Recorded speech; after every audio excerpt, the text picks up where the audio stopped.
ये भी देख रहे हैं आप रचना प्रभात में जब सूर्य देखते हैं तो स्थिति क्या होती है। और जैसे जैसे दिवस की घड़ियां आगे बढ़ती जाती हैं, जब दोपहर का समय होता है तो सूर्य की तरफ निगाह करना संभव नहीं होता। धीरे धीरे संध्या होती है तो सूर्य की स्थिति क्या हो, सूर्य तो जैसा था वैसा है, उसमें कोई परिवर्तन नहीं। वैज्ञानिक तरीके को लेके चले तो हम तो आपको आज में देख रहे हैं, आज आपके हाथ में है। आज आप जैसा फाउंडेशन बनाएंगे वैसा ही भविष्य में बन के तैयार हो जाएगा भविष्य के लिए। वेदों शास्त्रों पुराणों धर्म ग्रंथों का पठन पाठन करना आपके किसी के बस की बात नहीं, क्योंकि खेती बाड़ी करनी है, नौकरी करनी है, व्यापार करना है, परिवार में रहना है, फुर्सती नहीं। और वेदों शास्त्रों में जो भाषा है उसकी परिभाषा, उसकी व्याख्या करना भी हर किसी के बस की बात है। ये त्याग होता रहा है, ये तपस्या ही तो है। ये जो आप लोग किराया भाड़ा खर्च करके आए तो हमने आपको बता दिया, हम कोई साधु संत महात्मा नहीं है, बाबा साहबा नहीं है, हम कोई कथावाचक उपदेशक नहीं, स्पष्ट कर दिया। शुरू से आप देखते आ रहे हमारे यहाँ कोई दान पात्र नहीं, किसी दिशा से हम नोट वोट रुपया पैसा वस्तु पदार्थ सोना चांदी कोठी बंगला जमीन जायदाद हीरा मोती जवाहरात लेते नहीं, किसी का फूल भी नहीं लेते, हम पैरों की पूजा भी नहीं कराते। जमाने को निरीक्षण परीक्षण करते हुए अपना करके तो अकल में आ जाना चाहिए। और शरीरों की मौत निश्चित है, हाँ बचाव है कब, जब पूरे पूरे हम हरि परमात्मा को शरणागत होकर समर्पण हो और पूरा जीवन संसार से हटाकर और हरि की चरण में लगाएं। मुखिया बनना नहीं, जहां से शुभारंभ हुआ है तो फिर सामने वाले की जिम्मेदारी है। हरि परमात्मा देखे नहीं, ये सामने वाले की जिम्मेदारी है। वो तुमसे कोई गुलामी नहीं कराएगा, दास नहीं बनाएगा। क्यों? दुनिया मरती है, अगर संसार में कोई हरि का भक्त है वो शरीर छोड़ता है, वो कभी मरता नहीं। तो यहाँ आए हो तो मरने गिरने की बात हम भी नहीं कहते, इतना कहते हैं अगर आप एंगल पे चढ़ पड़े तो जन्म ही नहीं होगा। जब जन्म ही नहीं होगा तो मरण मतलब ही नहीं। और ये भी जानते हैं वेद भगवानों ने क्या कहा है, गुरु सदगुरु क्या कहते हैं, 84 लाख योनियां हैं, कुत्ता कुतिया गधा घोड़ा गाय भैंस कीड़ा मकोड़ा सांप बिच्छू शिवगिरी, कितनी प्रजातियां हैं समझ सकते हो। और ये भी जानते हो कि राजा रहे न रंग बली रहे न औलिया संतरी रहे न मंत्री अधिकारी रहे न कर्मचारी, जो आया है सो जाएगा, राजा रंग पकड़ लेके जाएगा कहाँ। वो हमने पूर्व में भी आप लोगों को कहा है। जैसे कोठी आपने बनवाई, बड़ी देखभाल कर रहे हैं, करोड़ों रुपए लगाए, पूरी मेहर हो रही है, सूर्य निकला हुआ है। और कोई कहे सूर्य कहाँ निकला है, उसकी आंखों में रोशनी है। और जिसने जानबूझ के पट्टी बांध रखी है उसके संबंध में कोई कहने की आवश्यकता नहीं रह जाती है। आंखों में रोशनी है तो दिखाई दे रहा, सूर्य निकला, प्रकाश हो रहा। साकार हरि परमात्मा का जन्मा है, अविनाशी है, न जन्म लेते हैं न मरते, हमेशा कायम धाम रहते हैं। जब आपकी समझ में है वेतन ही तन में है, तन में हो तो वेतन है, और ये पूरे ब्रह्मांड में समझ सकल पसारा स्वयं साकार हरि का है, तो फिर तो वचन की तरफ पूरा ध्यान देना चाहिए। फिर वचन कभी तोड़ने की कुचेष्टा क्यों? तुम्हारे पेट में से क्या आवाज आती है, तुम्हारा विचार क्या बनता है? जहां साकार हरि का वचन मानना शुरू कर दोगे और वचन के तहत चलना शुरू कर दोगे तो तुम्हारे अंदर के रोम रोम के जो विचार आते हैं, अंतर में आते हैं ना, ये सब नष्ट हो जाएंगे और ब्रह्म की मदद मिलना शुरू हो जाएगी। इस सबसे बड़ी बीमारी लगी हुई है। इस बीमारी को कोई हटाना नहीं चाहता और यही कारण है भटक जाता है। लेकिन वर्तमान में तो साकार हरि ब्रह्मांड के महानायक सबको संभाले हुए हैं। किस तरह से हरियाली रह रही है, खुशहाली रह रहे हैं, किस तरह से मोहब्बत, प्यार, स्नेह, प्रेम का असीमित दरिया बह रहे हैं, भेदभाव हट रहा है। के पगमेवर बाजी वो भी साहब सुनता है, वो भी परमात्मा सुनता है। तो श्रीमान जी आप नेतागिरी का बीत हो रहे हैं।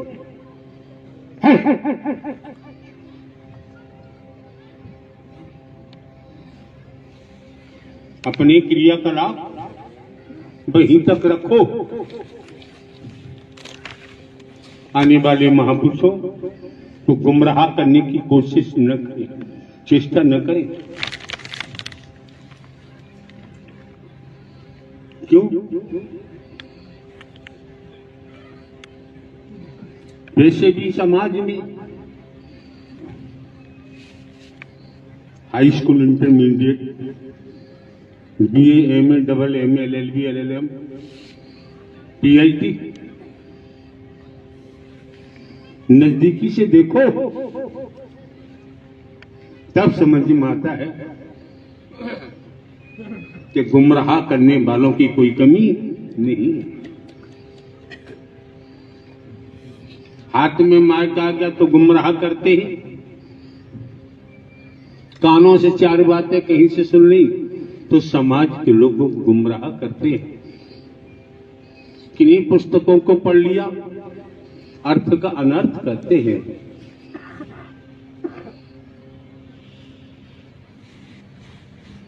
कितना आसान सहज तरीका बताया हुआ है। सांस सांस में हरि भजो, वृथा सांस मत खोई, न जाने जब सांस का आपन होई न कोई। सांसा की कर आरती, कर जपा को जाप। श्रीमान जी आपको अपनी खुदबीती रखनी चाहिए। यहां ऐसा माहौल पैदा न करें, पहले से ही महापुरुष गुमराह है। अभी आपने समाज को जमीनी स्तर से नहीं देखा है और न सुन लो। हमने खेतों में हल चलाया है, खेतों में काम किया है। कोई मौसम हो, थोड़ी बहुत पढ़े लिखे, अचानक नौकरी मिल जाती है। 28 साल लगातार पुलिस विभाग में सर्विस की है। 28 साल पुलिस विभाग में रहते हुए 21 साल लगातार जुडिशियल न्यायालय में स्पेशल जज डकैती, स्पेशल जज नार्कोटिक, स्पेशल जज ईसीएल, इन अदालतों में डिस्ट्रिक्ट जज काम किया है। प्रमोशन हुआ, इंटेलिजेंस ब्यूरो में गए। अभी 14-15 वर्ष नौकरी के शेष थे। आप समझ सकते हैं आज के दौर में सरकारी नौकरियां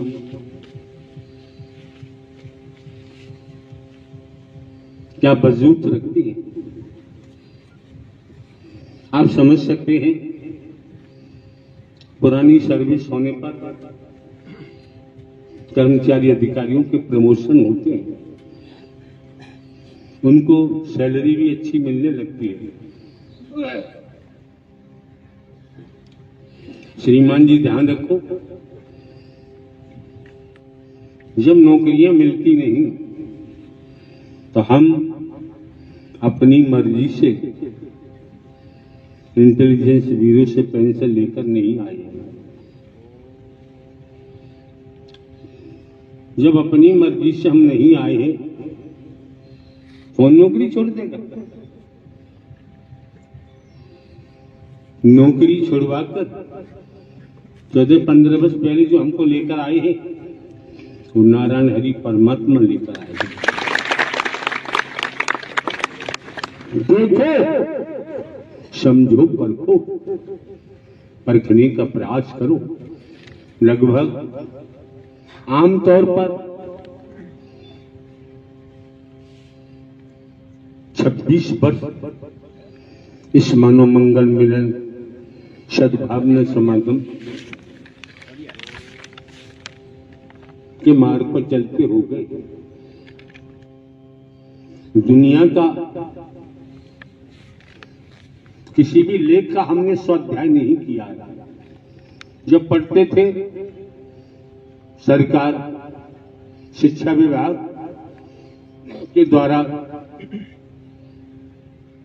जो पद्धति थी उन्हीं पुस्तकों को पढ़ा है, बाकी और किसी प्रकार का स्वाध्याय नहीं किया। समय ही नहीं मिला। खेती बाड़ी करें, पढ़ने जाएं, नौकरी मिलने पर ऐसे विभाग में तो कभी मौका ही नहीं मिला। आप लोग प्रत्यक्ष में देखिए, यहाँ अनुमान की बात नहीं की जाती है, यहाँ एहसास नहीं किया जाता है, यहाँ महसूस नहीं किया जाता है। जो आंखें परमात्मा ने दी हैं, इन आंखों से देखिए, प्रत्यक्ष देखिए और समझिए कौन है, कौन है।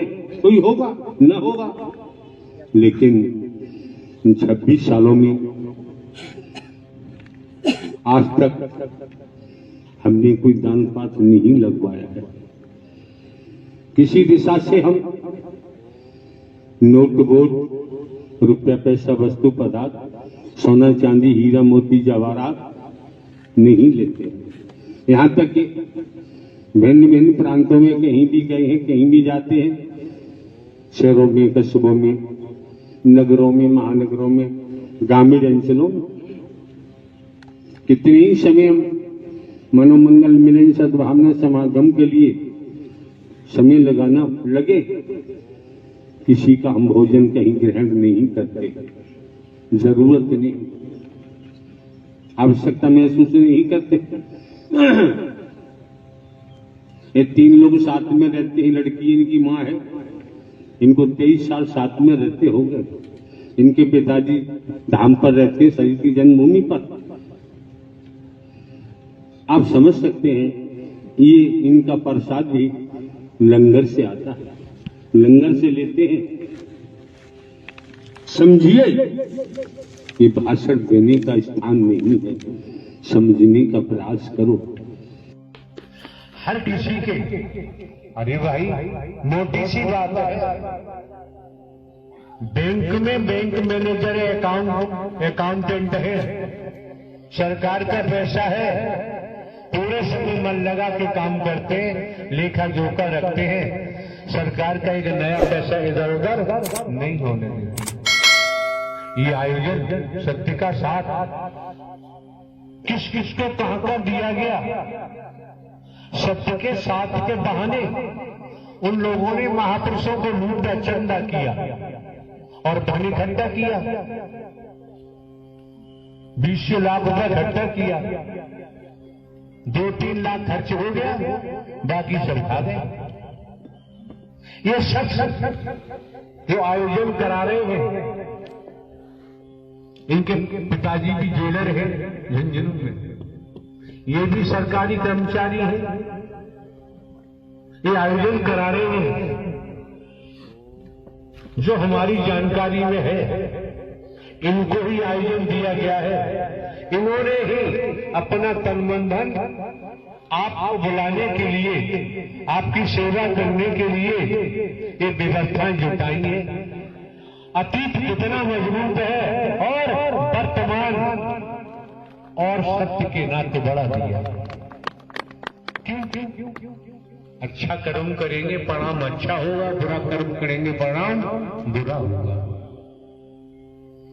अब हम उनका नाम भी नहीं जानते जो उनका नाम ले। शायद हर्षवर्धन नाम है, शायद कह दिया, लेकिन होगा तो ये जड़ है आते।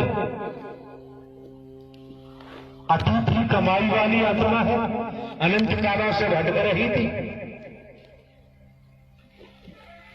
इनके परिवार में जो सदस्य है, कौन कौन किस स्तर की कमाई वाला है। जब आयोजन सीधे सीधे टेलीफोन से दिया गया, क्यों दिया गया? ग्वालियर में प्रथम मां का आयोजन कराने की हिम्मत किसी में नहीं थी। ऐसा ही हुआ था, बकील साहब बताते क्यों नहीं हुआ? जी प्रभु, जो ग्वालियर कमेटी के अध्यक्ष थे श्री RS सुमन, उन्होंने प्रथम मंगल के 3-4 दिन पहले हरि जी ने के पास आए। हरि जी ने पूछा कि भाई प्रथम मंगल है 1 मार्च का, बताओ आप व्यवस्थाएं कर पाओगे? तो अध्यक्ष जी ने श्री RS सुमन ने कह दी कि प्रभु मैं व्यवस्था नहीं कर पाऊंगा और मेरी क्षमता नहीं है, मैं व्यवस्था नहीं कर सकता किसी कीमत पर। स्पष्ट रूप से मना कर दिया श्री RS सुमन ग्वालियर कमेटी के अध्यक्ष ने। अब देखिए सौभाग्य 27 तारीख को हमारा आना हुआ। धौलपुर में 50-60 हजार की संख्या रही होगी। जी प्रभु, रास्ते में धौलपुर पड़ा, गाजे बाजे ढोल तमाशे, पता नहीं कितने फूल माला फूली, 50-60-70 हजार की संख्या। स्वागत के लिए गए, कह रहे थे हमने मना कर दिया, ऐसा संभव नहीं है, हमको दूसरा समय से पहुंचना। जब धौलपुर में प्रवेश किए इस तादाद में संख्या, 1-1.25 घंटा फिर हमको वहां धौलपुर में देना पड़ा। आप में भी लगन लगी है। धौलपुर की जो आपकी बहन बेटियों को हमने देखा, महापुरुषों को देखा, कितने समय से तड़प रहे थे, चीख रहे थे। जिस तरह से किसी को प्यास लगी है, मुंह सूख रहा है, अंदर सूख रहा है, आवाज नहीं निकल रही, उसे जल चाहिए। जल मिलेगा तभी ठीक होगा। वही दशा रही होगी। दर्शन करने के बाद पूरा समय मंगलमय हो गया और बैठे ही बैठे, कहीं इतनी जगह ही नहीं, बैठे ही बैठे उन लोगों ने नृत्य करने में कोई कंजूसी नहीं की। हमको भी 1-1.25 घंटा लगा, जो हम 5 मिनट देने को भी तैयार नहीं थे। क्यों? सच्ची लगन हो, आस्था श्रद्धा हो, लोभ लालच न हो, भेद न हो, मैं न हो। हरि परमात्मा ऐसे उठा लेते हैं जैसे मछुआरा बंसी डालता है तालाब में, कांटे में मछली फंस जाती है, सरकंडा ऊपर करता है, उसके हाथ में डंडा होता है, मारता है, मछली बाहर आ जाती है। इसी तरह से हरि परमात्मा जो वचन है, मछली ने तो कांटे में लाग लगी थी, मांस किया, आटा की, वो खाने नहीं।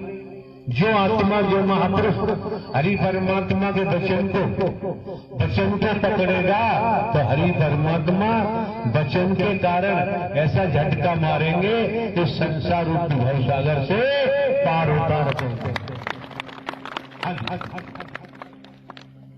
नारायण साकार हरि की संपूर्ण ब्रह्मांड में सदा सदा के लिए जय जयकार हो, जय जयकार हो, जय जयकार हो। सत्य के साथ के प्रेमी अनुरागी, मैं अपनी आप बीती बता रहा हूं। जिस तरह से यहां सत्य का साथ का ये महापर्व का आयोजन चल रहा है, इसी तरह से नजफगढ़ में भी, दिल्ली में नजफगढ़ स्थान है, वहां भी सत्य का साथ का आयोजन चल रहा है। अभी तो मार्च का महीना है, वो जून का महीना था। बहुत भीषण गर्मी होती है दिल्ली के सभी जगह होती है। श्रीमान जी, खुद बीती में आना चाहिए। आप एडवोकेट हैं, हिंदुस्तान विदेशों में भी भ्रमण करते हैं, खुद बीती में आना चाहिए। अगर सत्यता के आधार पर आपने सत्य का साक्षात्कार किया है, दीदार किया है, दर्शन किया है, तब ये ठाकुर AP सिंह जो सुप्रीम कोर्ट में वकालत करता है, तब यहाँ दिखाई दे रहा है कि साक्षात्कार न किया होता तो यहाँ आना संभव। ये छक्का मारना चाहिए। नारायण साकार हरि की संपूर्ण ब्रह्मांड में सदा सदा के लिए जय जयकार हो, जय जयकार हो, जय जयकार हो। प्यारी दुलारी साध संगत जी, बिल्कुल सत्यगत है कि जब से नारायण साकार हरि के दर्शन किए और ब्रह्मवाणी का श्रवण किया, उसके बाद उससे पहले कहां कहां भटकता रहा, कहां कहां धक्के खाता रहा, लेकिन नारायण साकार हरि के दर्शन और ब्रह्मवाणी के ये समय नहीं बता पाएंगे, हम आपको बता देते हैं। ये श्रीमान जी एक शाहजहांपुर जिले में तहसील है तिलहर, वहां के मूल निवासी है। फार्म हाउस वगैरह है कई जगह, दिल्ली में भी महल बने हुए हैं, धन की कोई कमी नहीं है, वकालत ऐसी जगह करते हैं, करेंसी की कमी नहीं है। इन्हें क्या जरूरत है आने की? अगर इन्होंने सत्य का साक्षात्कार किया है और देख लिया कि कुछ भी साथ जाने वाला नहीं, साक्षात्कार हो गया, अब जीवन में हर पल हर क्षण हरि परमात्मा ने कितनी मेहर किया है, कैसी मेहर किया है।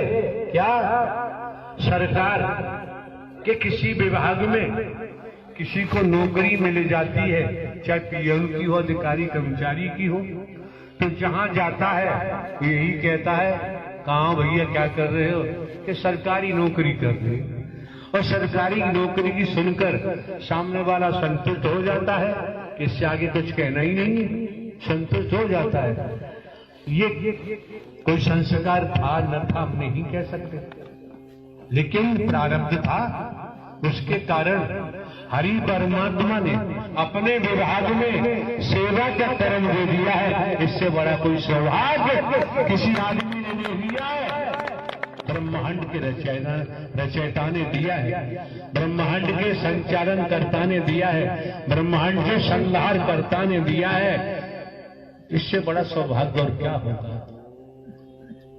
भक्त प्रहलाद का नाम लो, ध्रुव का नाम लो, हनुमान जी का नाम आता है, रैदास जी का नाम आता है, साउथ इंडिया में तन्ना जी मन्ना जी का नाम आता है, शंकर ब्रह्मा विष्णु राम श्री कृष्ण की कथाएं सुनते हैं, देवी दुर्गा हनुमान जी कथाएं सुनते हैं। सुनकर हम कहां तक पहुंचे हैं, अपना स्वयं का निरीक्षण करना चाहिए।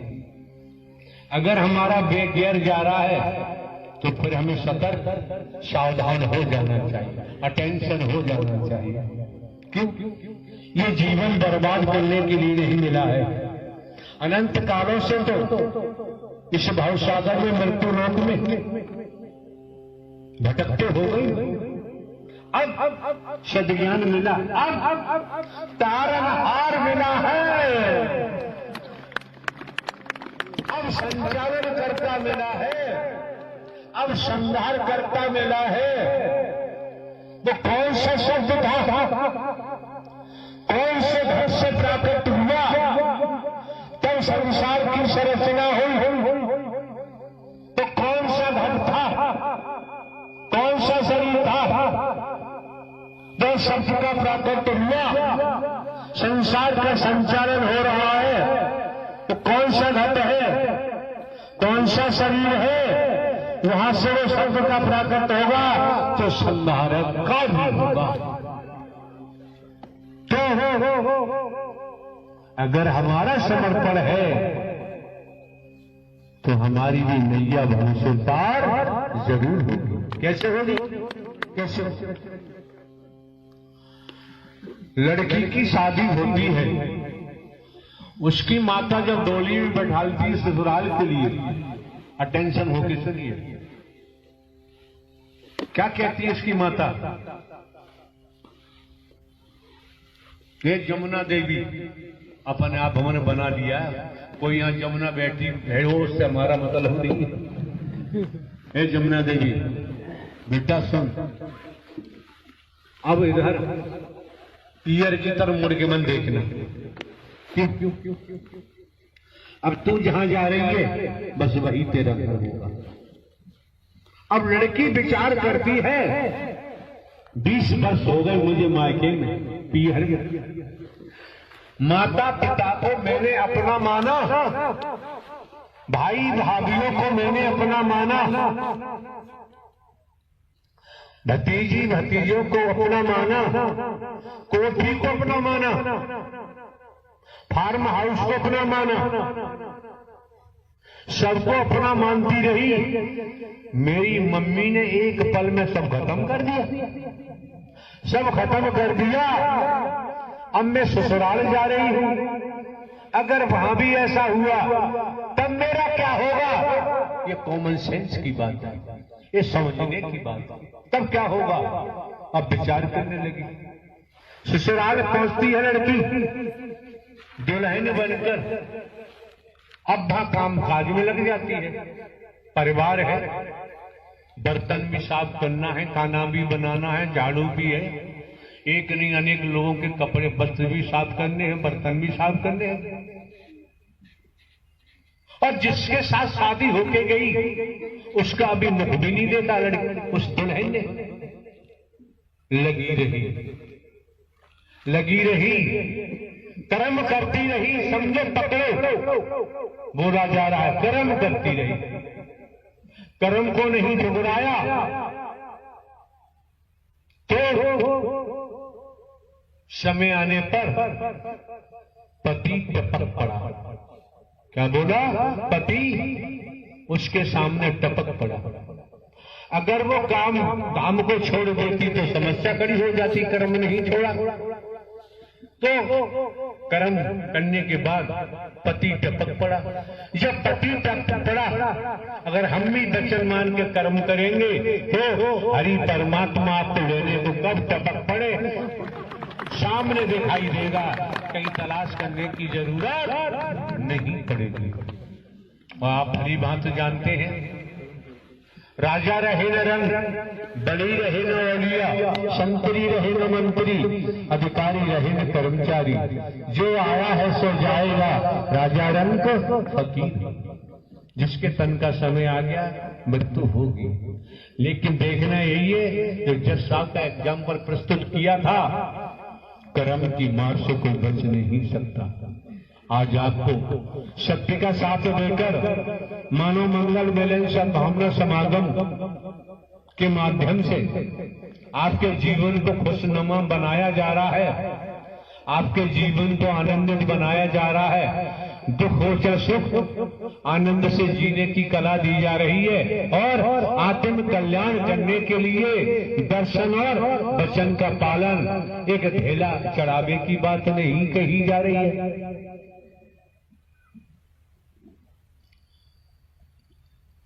वैदिक काल की बात है, शंकर जी पार्वती जी जा रहे हैं, हाईवे के किनारे हाथी पड़ा हुआ है, चंगार रहा है, चीख रहा है, उसके शरीर से अपार कीड़ा निकल रहे हैं।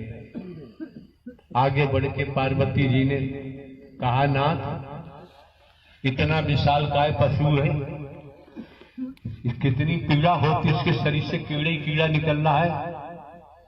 शंकर जी ने कहा, सुनना चाहोगे कि हाँ, कि जो हाथी है इससे पहले मनुष्य था, ये गुरु बन गया, समझो, ये गुरु बन गया, फिर क्या हुआ, फिर ये भगवान बन गया। शंकर ब्रह्मा विष्णु राम श्री कृष्ण देवी दुर्गा हनुमान जी, देवी दुर्गा हनुमान जी सबके नाम को बेचता रहा, धन इकट्ठा करता रहा, महल बनाता रहा, सब छूट गया।